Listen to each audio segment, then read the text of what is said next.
To welcome back to a new vlog. তো এইমাত্ৰ আহি পালোহি গাহৰি আনিব গৈছিলোঁ। আজি শনিবাৰ হয়, ওচৰতেই বজাৰ এখন বহে। তাৰ পৰা মাত্ৰ আহি পালোঁ, গাহৰি আনিলোঁ। এতিয়া গাহৰি বনাম আৰু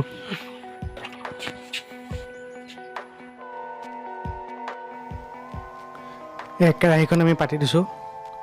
এয়া বইল কৰি থোৱা আছে গাহৰি মাংসখিনি, আমি আগতীয়াকৈ বইল কৰি লৈছোঁ। কেৰাহীখন পাতি দিয়া অকণমান দেৰি হ'ল, তো কেৰাহীখন অকণমান গৰম হ'ব ধৰিছে।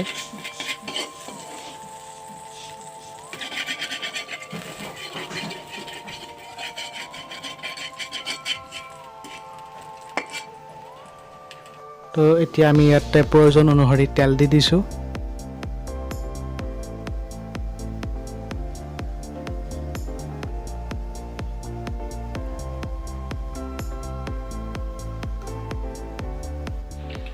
আৰু মাংসটো আমি আগতীয়াকৈ বইল কৰি থৈ দিছোঁ, কাৰণ গাহৰি মাংসটো বইল কৰা যথেষ্ট প্ৰয়োজনীয়। আৰু এতিয়া আমি ইয়াতে মাংসখিনি দি দিছোঁ কেৰাহীত।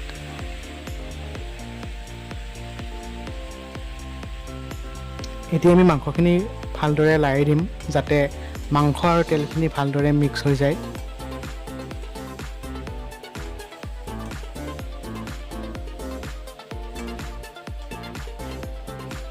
গাহৰি মাংসত বৰ বিশেষ তেল দিয়াৰ কোনো প্ৰয়োজন নাই, কাৰণ গাহৰিৰ চৰ্বিটোতেই যথেষ্ট তেল থাকে।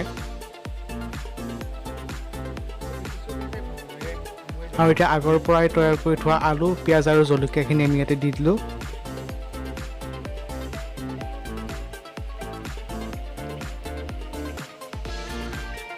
আৰু এয়া আমি প্ৰয়োজন অনুসাৰে ইয়াতে নিমখ দি দিলোঁ।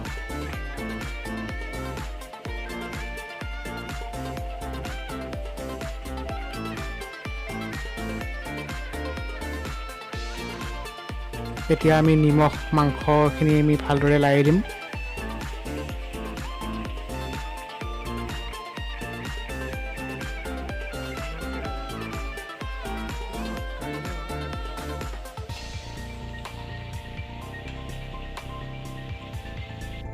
এতিয়া মাংসখিনি আমি কিছু সময়ৰ কাৰণে ঢাকি থৈ দিম। ঢাকনিখন উঠাই আকৌ এবাৰ আমি ইয়াক লাৰি দিলোঁ।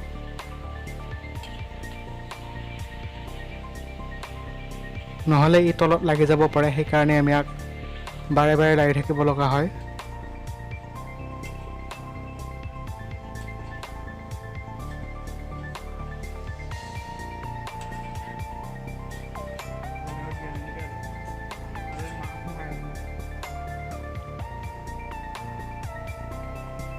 এতিয়া আমি ইয়াক অকণমান সময় ঢাকি থৈ দিলোঁ।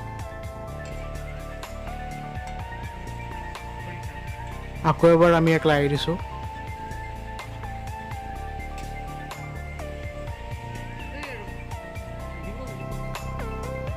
অহো, পৰি গ'ল এটুকুৰা।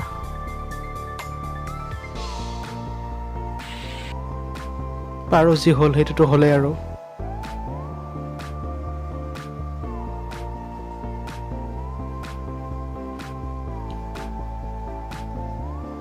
আকৌ এবাৰ আমি ইয়াক এতিয়া ঢাকি দিলোঁ। তো এতিয়া আমি প্ৰয়োজন অনুসৰি ইয়াতে হালধি গুড়া দি দিলোঁ।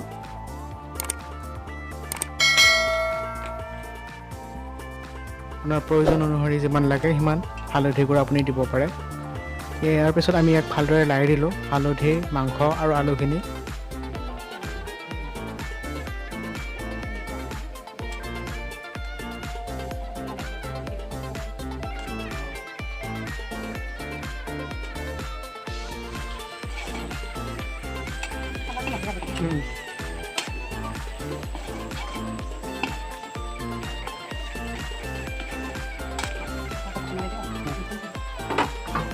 এতিয়া আমি ইয়াক ঢাকি থৈ দিম কিছু সময়ৰ কাৰণে। তো এই চাব পাৰে ইয়াতে বহুত তেল ওলাই গৈছে, চৰ্বিত অলৰেডি তেল থাকেই, সেইবাবে গাহৰি মাংসত কমকৈ তেল দিব লাগে। তো আমি এইখিনি ভালদৰে লাৰি দিব লাগিব। এতিয়া আকৌ এবাৰ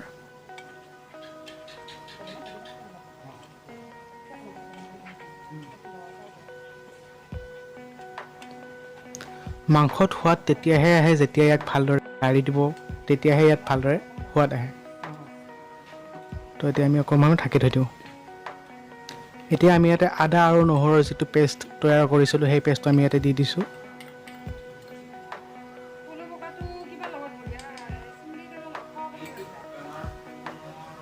আৰু এতিয়া আমি ইয়াক ভালদৰে লাৰি দিম যাতে পেষ্ট আৰু মাংসখিনি মিল খাই যায়।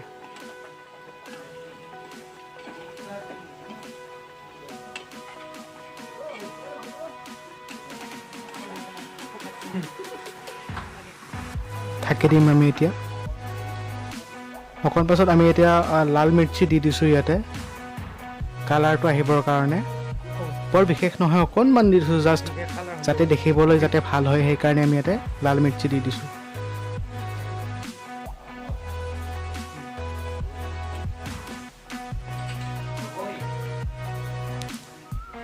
তো এতিয়া আমি ইয়াক এতিয়া ভালদৰে লাৰি দিম।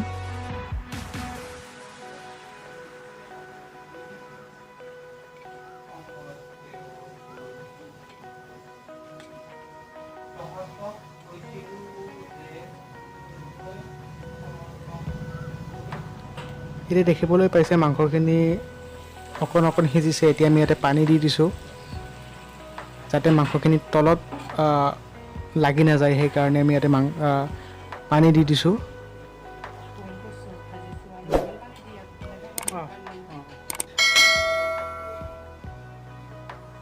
এতিয়া আমি অকণমান সময় ইয়াতে ঢাকনিখন দি দিম। তো কিছু সময়ৰ পাছত আমি ঢাকনিখন উঠাই চালোঁ আৰু দেখিলোঁ মাংসখিনি ধুনীয়া হৈ আহিছে। এতিয়া আমি ইয়াতে দিম জিৰাৰ পাউডাৰ, আমি ইয়াতে দি দিম।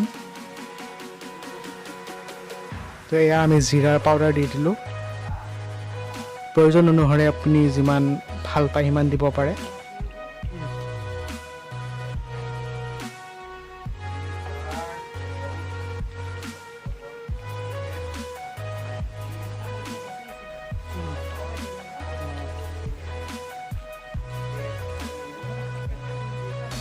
আৰু লগত আমি ইয়াত ধনিয়া পাউডাৰ অকণমান দি দিছোঁ।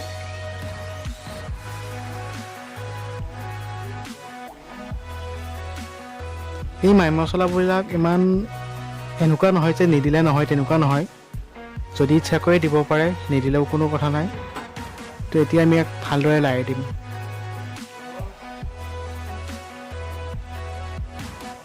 তো 90% হৈ গৈছে মাংস। এতিয়া আমি ইয়াক অকণমান সময় ঢাকি থৈ দিব লাগিব।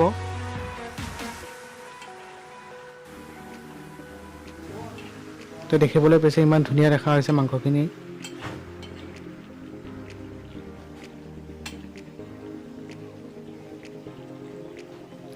অকণমান সময় আমি ইয়াতে ঢাকি দিম।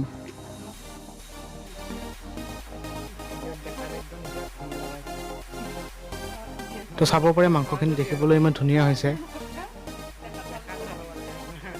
হৈ গৈছে আমাৰ মাংস,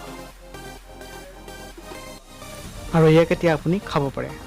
এই ৰেচিপিটো আপুনিও ঘৰত ট্ৰাই কৰি চাব পাৰে। ধন্যবাদ।